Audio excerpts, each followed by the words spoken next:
这件事情大家质疑了那么久，我也在思考过啊。就后来我突然有一天在刷视频的时候，我想通了，因为大家习惯看剧本了，所以他们看到真的东西的时候，他们没有办法接受了。就是他们只能够接受甜的东西，当他们发现婚姻里一些真实的东西，比如说两人一定是会争吵的，两人一定是因为柴米油盐要吵架的，对，或者两个人因为工作一定要异地分开的，他们接受不了这些东西的时候，他们就选择性的认为这是假的，那只有我看到的甜的东西才是真的。所以，然后那个什么呀，然后我们结婚的视频啊什么的，网上也有，大家如果有喜欢看可以去看一下。对，就是那些东西，它都是因为现场，因为我的粉丝很多都来了，然后100多人，然后大家是完全见证了整个现场，就是从我妈带着我，就是把我的手交给美伦，然后到那个雾霾在 Chester 英国，然后接着太阳出来，然后就是一直在哭，然后就是因为是真的想到了太多两个人自己的东西。那个宁月如风，我也记下你的那个抖音来了啊，他说我胖了，我让我连你的一起截啊。最近因为什么吵架呀？我们最近真没吵架。我们最后一次吵架的话，最近一次吵架好久了，什么时候了呢？我们俩好像过来的这1年都没有，大事小事好像都没有红过脸，没有吵过架。而且我跟大家说，其实是属于说，我自己也会做一些调整，美伦会做一些调整，因为就是。随着时间久了，然后可能就是你们两个人就是渐渐的，其实也会有很多不一样的意见和对自己事业很多不一样的规划。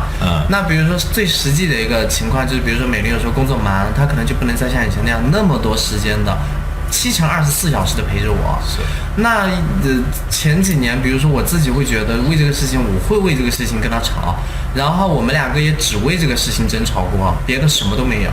然后呢，他就会调整，然后就变成说他多久回来一次，然后呢，我们多久出去旅行一次，然后就是会为这个事情去争执过，对，然后其他的真没什么吵的，就是因为工作忙，大家没有时间再去做很多以前经常做的事情的时候，会因为这些东西争吵，但是没有什么其他东西可吵的。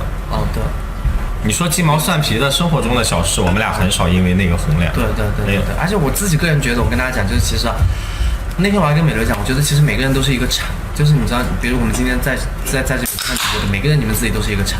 你自己有一个你的小的场，两个人有一个两个人一起的场，一个家有一个家庭自己的场，然后一个城市有它城市自己的一个味道的一个场。我不喝了，请你放过我好吗，后妈？我真的受不了了，就是因为我真的一直被强迫吃饭，我真的从小到大我受不了了。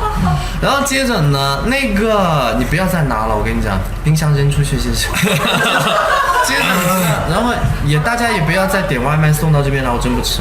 然后接着呢，就是那个叫什么，这个厂它其实要保持一个运行，跟别的厂都能够很好的兼容。其实这是真的很大的一种学问和一种足够多的爱妥协，然后很多东西蕴含在一起就这个样子的。大家说同一个世界同一个妈都是一样的，只要是你春节在家，随时随地都在问你吃什么喝什么吃什么喝，都一样的啊，都一样。然后我跟美伦的话，现在呢，我感觉每一天其实我都能够感觉到很多的爱就是它不是说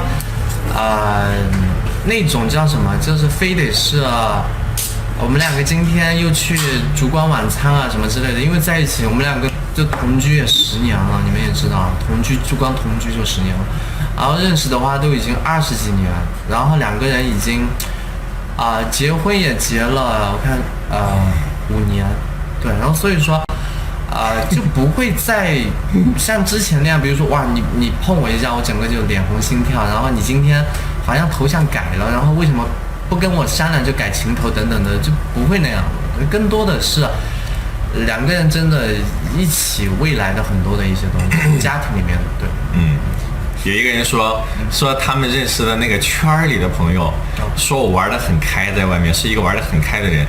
让你那个朋友站出来好吗？不是这个实名好不好？我等着他，我来跟他争论一下这件事情好吧？大家不要道听途说。就我也知道大家很喜欢去听一些因为有窥私欲嘛，但是这个我跟你说，这个只要是站出来说啊，站出来，只要是两口子的公众人物，好像这个说法就会存在于所有的两口子里面。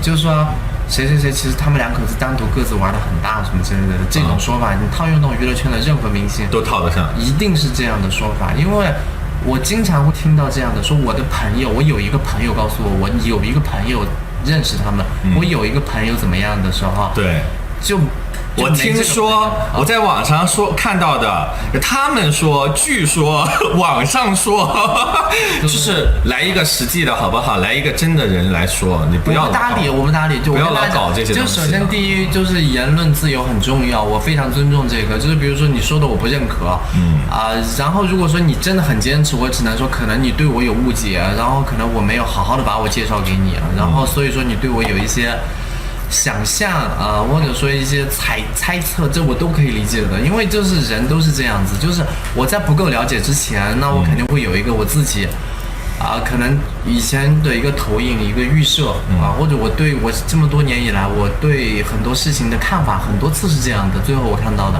所以你们也一定是这样的。那这个想法是肯定很多人会有的但是比如说我就如果你问到我当时我就跟你讲说我没有。还有那句说他们私下烟酒都来，是那肯定啊，男人嘛，怎么可能烟酒有什么问题嘛？私下烟酒都来是美伦是真是烟酒。然后我的话是我上次直播跟大家讲了，然后我也道歉了，就是说我跟大家讲个事儿，就是我抽了一支烟，然后我朋友还是那个体制内的，然后带我抽了一支烟因为他觉得我的生活太闷了，然后他教我抽了一支烟然后大概是这样的。对，我是因为过去你经常谈一些事情大家坐一个下午喝茶的时候，你说人家因为有些场合人家给你递，你是不可以不接的，因为老人尤其是对不对？然后大家聊天聊到那个地方了，就习惯了。我没有爆出他的老料，就是老料，新料可以的，老料就过分了。不是，因为我跟大家讲，就是我经常这个情况是什么呢？就是我跟大家讲过，就是美伦有时候他开我的车我为什么会知道他抽烟呢？然后其实抽也没事我不管他这些。然后呢，是他那个烟他会往窗外这样弹，然后接着我那个白漆那块就老是有很多烟灰，然后我就跟他讲说，亲爱的，你在我车上不要抽烟。要不你不是这个语气说的，你给大家真实的来一遍。真实的，对，真实的来一遍真实的语气。你是不是在我车上抽烟了？是这样的。你感受到杀气了没有？你是不是在我车上抽烟了？我跟你说，那天你知道为什么烟味没散掉吗？因为外边下雨的时候，千万不要在车里抽烟，因为你只要下了雨在车里抽烟，那个烟味一定散不出去，会很久。我总结出来的经验然后呢，就是这个不可以展示。然后接着呢，就是你知道，就是比如说我们家2楼客厅，然后总在那打游戏，你知道吗？然后大家如果看照片也知道，我在那点很多香薰蜡烛什么的，然后我很喜欢香味。然后接着呢，美伦有时候他会在那里，就是不需要那个打火的那种烟，然后他会在那边有时候就打火，他说电子烟，对，电子烟，就是他会有时候在那边抽那个，但是比如说他没有那么的明显，你不会一下子就识别到说，这个不是我香水的果香，它其实是敌人。然后当你突然间反应过来的时候，你就会就你知道，因为美伦就会像这样，你知道，就比如说可以了，我这个抽烟的这个话题就到此为止吧。好，我最后讲一个就是还有什么呢？就是半夜有时候我去厨房，因为有时候我睡得早，我睡早了以后呢，我起来我看美伦怎么不在，然后我就想说他可能在厨房吃饭，然后每次进厨房一定是我们家那个抽油烟机，蹲在那个抽油烟机上。听出来有多卑微了吗？在家的时候，家里有一个小板凳这么高对，我一个人坐在那个小板凳就快坐在地上，然后对着那个油烟机。他还要看那个教学，惨不惨？还要把厨房门关上，偷偷的趁所有人睡着了之后。没有，他没有偷偷的，就是我跟他也在照顾我，然后接着呢，你抽就行，我往厨房就再搁一瓶液体香薰，然后就win就完了。对，但是因为美伦他过来这2-3年吧，跟我讲过很多次说他要戒烟，但是他一直有，你知道，就是。On the way， 对，然后就是他如果说真的需要 go ahead， 就是我 OK 的，对，就是我不觉得这个是什么。但是呢，就是大家问说美伦是不是烟酒都来 ？Yes， 对 ，definitely， 对他就是。我是一个特别能喝的人。这个大家都知道了，以前在直播间给大家卖白酒的时候，你们都知道我能喝。那时候给你们介绍白酒是最专业的啊。我直播间一个美妆直播间卖白酒卖的是最好的，你能相信吗？那后来五粮液走的可快了啊。然后这其他的就不说了啊，其他就不给大家多介绍了。我跟你们说，美伦真不卑微，大家老觉得我很强势啊。没有，我们俩其实都是互相尊重的那种，在家里就没有谁要压制谁。没有，就是找一个大家都舒服，然后都好的一个状态就行。对，真是这样的。你以后如果说今天有婚姻的，你们肯定认可我的。如果说你们将来经历婚姻，婚姻也是这样子，因为婚姻就是 compromise， 然后它就是一定是这样的，没有谁说我要治你，或者我这次必须把你给治下来，那就不对了。对，是，不是压制啊，不是压制，大家注意。谢谢。那个大白疯狂的在那个禁言，你歇一会儿吧。就我跟大家说一下，就大家看到不好言论的时候，可以装作看不到。对，但是美伦有的时候就他会让我吓我一跳，就像上次他去参加那个腰子的婚礼，然后呢，他就是当时车就发生刮蹭，不可以讲吗？就是怕大家担心，已经没事了。当然大家没事，我坐在这里当然没有事了。不是，我是说当时我也是被吓到，就是真的就是那个叫惊恐症啊。我自己说吧，就是因为腰子结婚，然后那个我那天第二天有工作，然后我必须就是今天去，明天就得回，但是到江西只10个小时的车程，我必须是开车去。然后我知道我自己开不了那么久，所以我那天包了个车，去的时候很好，回来的时候刚刚开出江西3个小时。然后距离目的地还有6、7个小时的时候，就连环追尾了。我在第3辆车，我当时真的是我是爬出来的，在车里连环追尾，我那辆车直接就报废掉了，所以真的特别特别的危险。当时我连夜从那个让人家把我送到了收费站，然后送到收费站之后，我去坐了绿皮火车，从上饶站已经11点多了，去赶着绿皮火车再回去的。真的，我那车直接就报废掉了，一辆新车全都废掉了。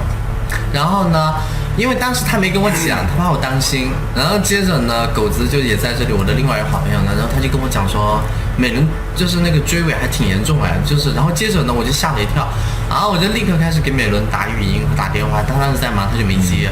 然后我当时就真的就是吓到那种，就是全身就是暴汗、鸡皮疙瘩，就是我跟你们讲，就是那个叫 panic attack， 就是很多运动员都有的那种状态，就是你的肾上腺素已经到了失控，你的心率已经全是到了濒死感的那种状态，就是无法动弹。然后接着你知道，我就只好问狗子，我就说那到底怎么样？就是他没事吧？然后那个狗子当时可能在相亲，就他也没有太快回我消息。然后大概过了10分钟左右，可能就是那个男的走了之后，然后狗子一再挽留没有成功，他最后才来看手机，然后接着他就说没事啊，他就把那个视频发给我，你知道吗？然后我看那个视频，就是他是一个，我跟你讲，我当时还好因为我没有系安全带。我要跟大家说一下，大家上高速，就是你虽然不开车，你坐车也要系安全带。我当时是坐在中间的位置，但是我很累啊，那天我就直接把那个椅子放平了，我躺在上面睡觉。我如果那天是坐在椅子上面的话，我肯定就飞出去了，在窗户里。就车窗里，然后那个车整个就是这样，那个是个 GL8，你们知道吗？是个商务车。对。然后我坐在中间，那个车直接就变成了这个样子。对。就整个车门已经完全打不开了，我是从车里爬出来的。车变成了这个样子。对。一辆商务车。对。然后我出来的时候，我当时没有觉得有事儿，你知道吗？然后这个猜一个成语。这美伦的车在中间，然后前后都是车像这个样子，然后猜一个成语好不好？前后为难。不是啊。很好猜哎。什么？双向夹击。前后夹击。前后夹击。前后夹击。有人说左右夹击。然后鸡是基佬的鸡，前后夹击。基佬的鸡啊，前后夹击。然后接着你知道吗？还有就是狗子，我给狗子介绍的一个叫什么呢？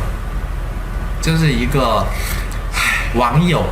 然后那个网友呢，他们2个结果就恋爱了，然后接着那个已经快1年了，你知道吗？然后我给狗子介绍那个小朋友被恋爱了，对，然后他现在变胖了，你知道吗？就是他以前是穿 XS，就是它的那个码，你知道吗？然后现在呢，它变成了 SML、XL，然后就是2XL，然后接着呢2X 就是 XXL，就是你知道，然后接着就变成了这个之后呢，然后我就给狗子说，你猜一个成语，他现在已经胖的怎么样？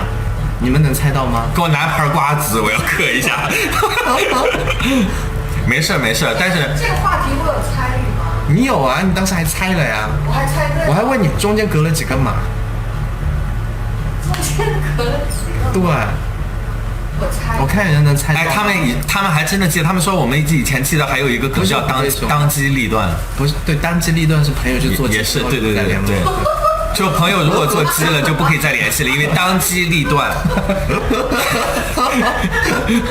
2种鸡都有。然后接着，你看没有人猜出来，其实4马难追有人猜出来了，就是他的马已经